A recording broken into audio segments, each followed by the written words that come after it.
7 tricks to help you remember what you've learned.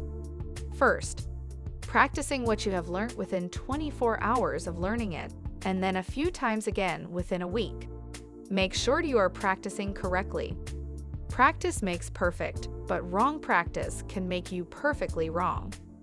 Second, while practicing, make sure you practice the tough stuff too, not just what you find easy.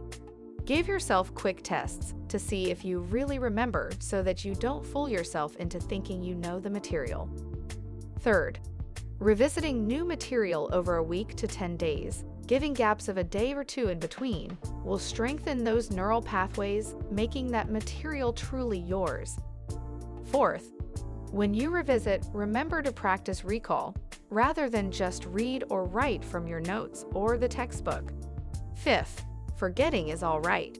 When you get back to your work and start to remember stuff, the connections the dendrites make are much stronger. Sixth, discussing and teaching what you have learned will allow you to retain 95%.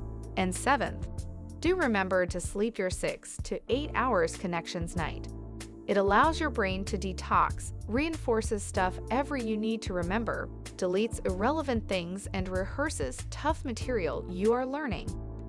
So, what you learned from this video, and which topic do you want next video? Please tell us by comment. Thanks for watching. Don't forget to like, comment, share, and subscribe. See you in the next video. Till then, goodbye.